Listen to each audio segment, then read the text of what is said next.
You look at the guy who coughed it up and say, geez, what did he do? But, hey, let's tip the cap to the defense here. Not a problem at all, my man. I'm not even going to tip it. I'm going to doff my cap to him. Congratulations. Big-time play. Knocking it free and creating something good for your team.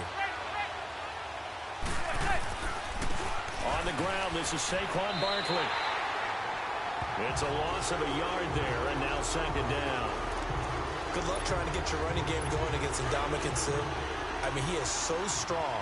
Just trying to move him, take one guy, two guys, whatever. I wish you a whole lot of luck. He usually converts an offensive running game into rubble. Out to his left. And Ingram's got it. Touchdown, Giants. Evan Ingram, an 18-yard touchdown grab. And the Giants are going to take a first-quarter lead. Yeah, he is a reliable target. They like to get him involved. They got him involved there for a score. And they should. He's a very good player. Remember, they can use him in certain positions, so many different spots, and he usually comes through for them. Rosas now to kick this one away. This fielded a few yards into the end zone. Now a hit and a loose football. And his guys are going to take over at the 21-yard line. How many times in the course of the game do you talk about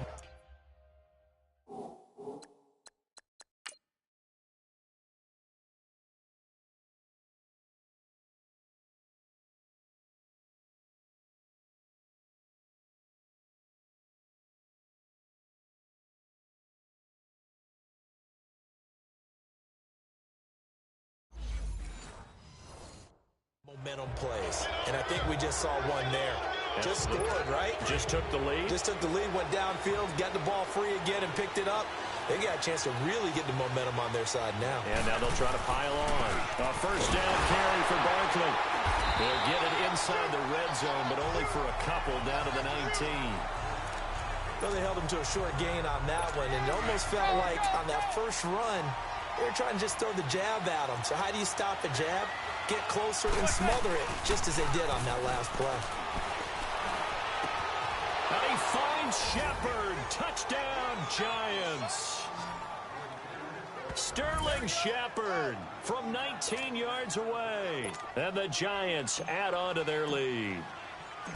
And it was a tight window. He knew he had to rocket that thing in there. He got it done. And when you're able to complete one like that, your confidence has to just go sky high. You just mentioned it. Tight window, zings it in there despite excellent coverage. Result, touchdown. Rosas now to kick this one away. That'll be taken in the end zone. Well, some might have returned that one. He won't. He'll go down to a knee, and they'll start the drive from the 25. Goff will lead the Rams up here first and 10 at their 25-yard line. Well, before the Rams take their next snap, Charles, let's preview that game that they have coming up with the Cowboys. You talked about what they can do on offense. They're obviously going to have to shut down Dak, Zeke, and that Cowboys offense with their defense and Aaron Donald. And I think that Aaron Donald and Ndamukong Suh is running mate at defensive tackle. They have to make sure they play down and distance each time. And what I mean by that is these guys are great pass rushers. And a lot of times when you're a great pass rusher, you want to rush the passer on every down. They have to play the run first because that's what the Cowboys are going to throw at them with Zeke.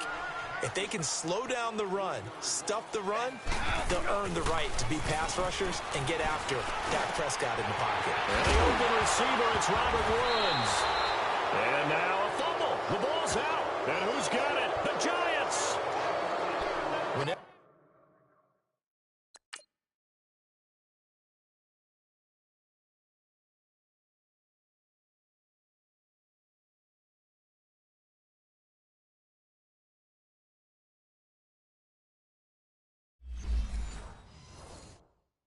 I see a team turn it over on back-to-back drives, fumbles on their last two. I know one person's blood pressure who is starting to rise, and that's the head coach. Absolutely. And when's it going to go down? When they stop fumbling? When they stop fumbling and after he's assessed the game film. And now the ball comes out. Manning lost it. And this one's going to go the wrong way. Losing yardage back at the 42. Now following the sack, they'll look to make amends on a 2nd down and 17.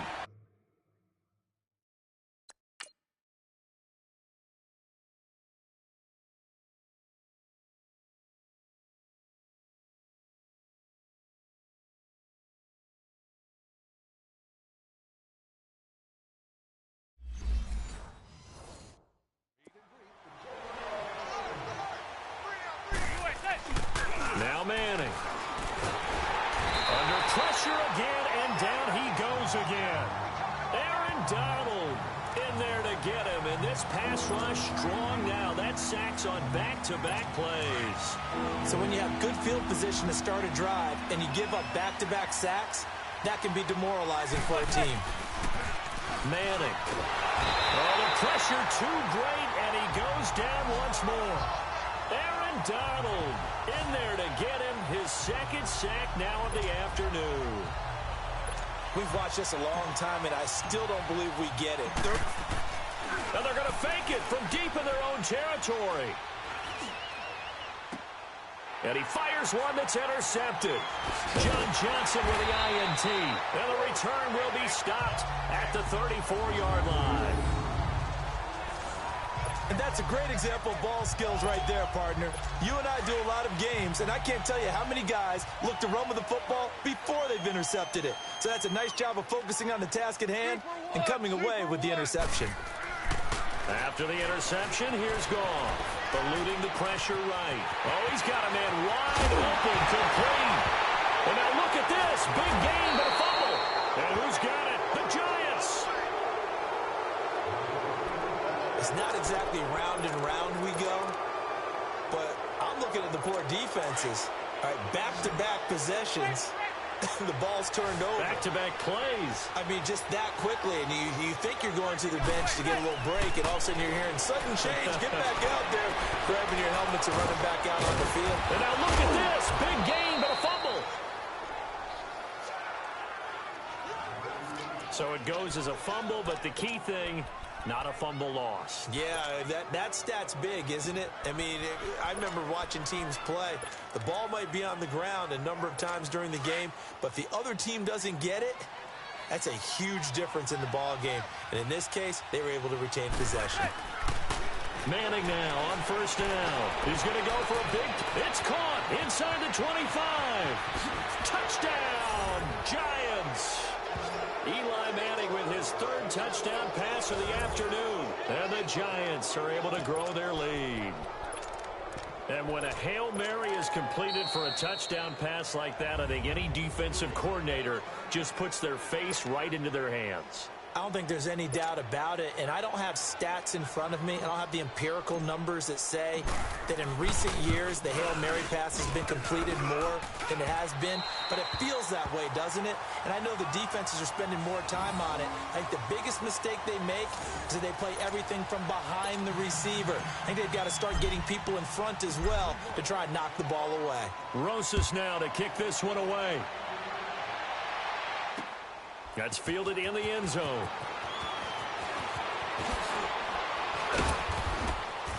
And the decision to come out is going to cost him 5 as he's taken down right at the 20. The Rams offense now making their way out to take over. And last time the turnover on the fumble, and they were in enemy territory, so that had to be very frustrating. Down on the scoreboard here, can't do it again. You nailed every part of what was frustrating. Down on the scoreboard, had a drive going, had pushed it past the 50-yard line so they felt they were in striking distance, and to come away with nothing, not a good feeling at all, to put it mildly. Now they can't afford to do that again. Yeah, now can they get that bad taste out of their mouth here? On any given pass play, you never know exactly where your exit points are going to be. On this play, he was flushed to his left, still on the run, able to accurately throw the football for a nice 1st down. They go play action here on 1st down. And he'll be hit as he releases it, and that'll fall incomplete.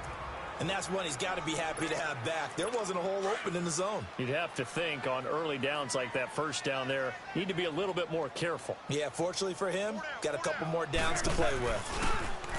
Goff now looks to throw. Throwing over the middle, but It's incomplete. Brandon Cooks, the receiver he was going after. And it's third down. There's no denying they want to get him involved. That's already the 5th time that they've looked his way in this first quarter. So that tells me defensively that they want to insist on going in that direction. Make sure you get your best people in the area to try and take that away. They'll buy some time right. And got a man. It's Woods. He's got this to the 30 before being taken down. Give him 35 yards there on the third down conversion. Well, partner, I'm not sure how this drive's going to end, but how about the way they flip field position there? A nice attacking play that picked up a heck of a chunk of yardage.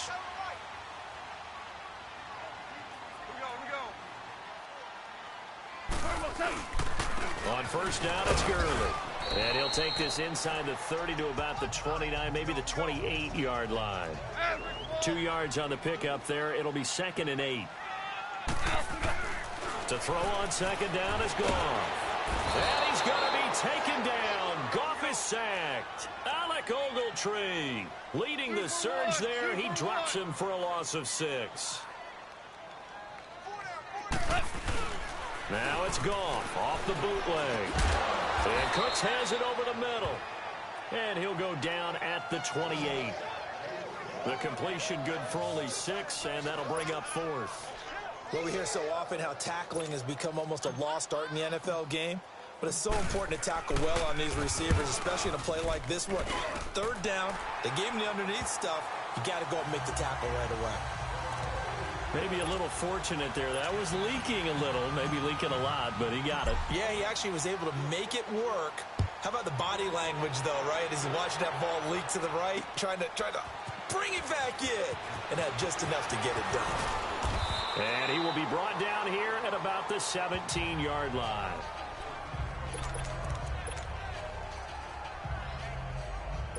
Manning and the Giants come up now 1st and 10 at their own 17-yard line. Throwing is Manning.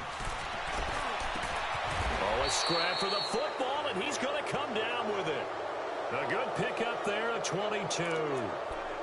And that's one of his advantages of a passer, is it not? With his height, setting back there in the pocket, firing it over the middle, he can really see everything. From up near the 40 now after the big play to start. Here's another 1st and 10. Now a play fake here on first down. To Shepard, complete over the middle. And they'll get this well past midfield before being stopped just before the 35. A really nice gain of 25 yards. Manning going to come up on 1st and 10. And he's a perfect 6 for 6 here to start the ball game. A handoff to Barkley. And he's going to be met at the line of scrimmage and taken down. And Ndamukong Suh makes the tackle.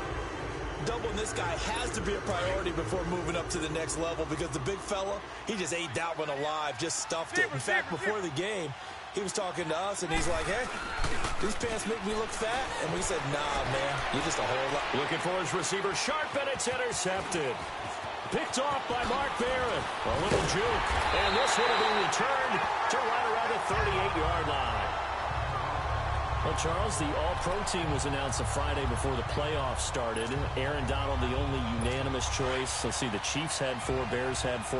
What stuck out to you about the All-Pro team? Well, it's such a great year for Drew Brees at quarterback for New Orleans, the #1 seed in the NFC. Yet he's only second-team All-Pro because Patrick Mahomes had a magical season in Kansas City and deserved to be the #1 guy. How about the Chicago Bears going from worst to first in the NFC North? 4 players making the All-Pro team led by Khalil Mack. And then when you talk about rookies, the Colts had 2 that made it in Quentin Nelson, their offensive guard, and Darius Leonard, their linebacker. Now on second down, this is Gurley. 3 yards there, good enough to keep the drive moving. Well, he hasn't made much of an impact in the running game thus far, and after that last run, not much is going to change in that area. He hasn't been able to get anything going, and really the offensive line not helping him much.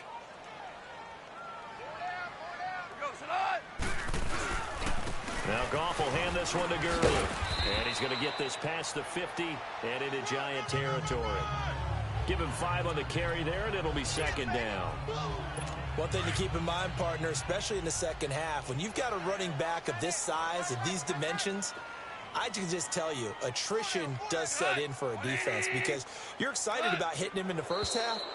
Maybe not so much in the second half, and some of these shorter gains turn into bigger runs later. False start, offense.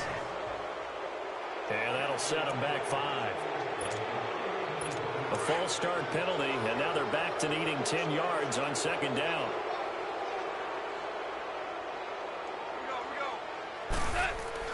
They'll try the air now with Goff. And that's caught left side. It's Woods. And a nice gain of 21 yards. You can see the time and effort and thought that they put into their passing game because it was evident right there. It looks like a simple pitch and catch, but you and I both know that they have planned for this and worked hard to make it happen.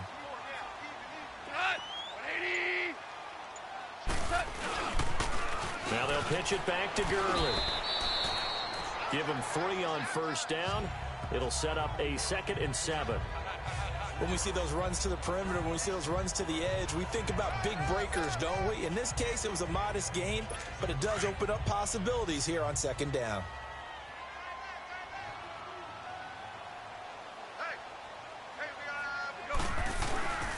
Goff turns and gives to Gurley. And he's going to fight his way forward here for a modest gain. Josh Morrow on the stop.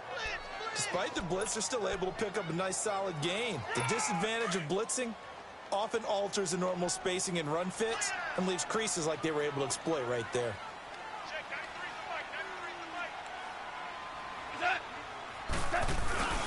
They'll try and pick up the first with Gurley. He'll have a first down inside the 10 and down to the 7-yard line. They're able to convert on third down, and that sets up a 1st and goal. At this stage of the game, the run-pass numbers are a little bit out of whack because most of their yardage has come through the air. But in a sense, that just sets things up for big runs like that because the defense might be a little bit off balance. They pick up another first down with that run. On 1st and goal, Gurley. And he's going to take this one in for a Rams touchdown. Todd Gurley taking it in from 7 yards away. And the Rams are able to cut into this lead. I know we don't talk about it enough, but the intelligence level of the guys up front blocking, the offensive linemen, maybe the smartest guys in football overall. Add in a little bit of athleticism and a whole lot of toughness, you got a lot to deal with, don't you? That's why the guys in the backfield get them really nice Christmas gifts, right? If they're smart, they do. Zerline out now to kick this one away. That'll be taken in the end zone.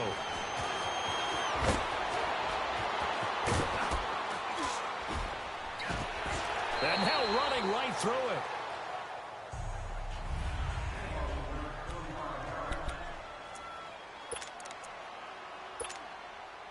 Giants set to get the football back, and they're coming off a 5-11 season. Now, look, that's an improvement from 2017, but still it's 8-24 the last 2 years. So, okay, you talked about earlier their need to get big guys up front to protect the quarterback. You got the number 6 overall pick in this next year's draft. Where are you going? You would think if you could get someone like a Quentin Nelson who went to the Colts last year, you would want to do that. But there's also a chance they can get their future quarterback with the number 6 pick. So you might have to go in that direction and then come back and get the big guys later in the draft. Sitting in that number 6 spot, they will have a good chance at getting one of the top quarterbacks in this year's draft.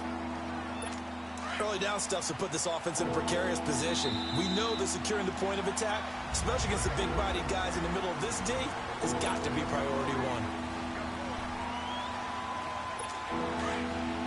A reminder that when halftime rolls around, Jonathan Coachman will have all the highlights and analysis of this first half of play from our studios in Orlando.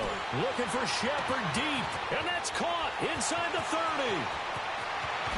And he will take it on in for a Giant touchdown. Sterling Shepard with his 2nd touchdown here in this first half. And the Giants add on to their lead.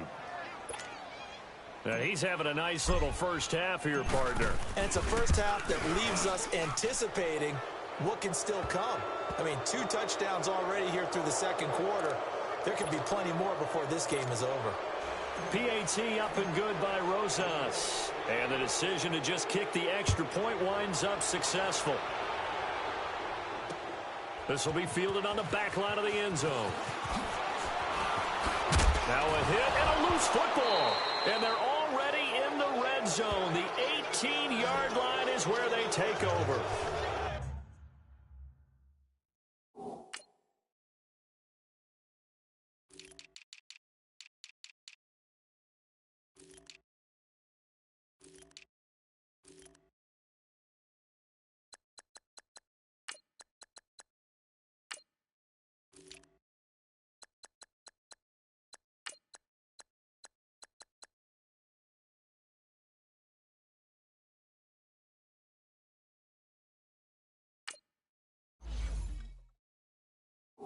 And that one is his second fumble loss. Not a good look out of your return man.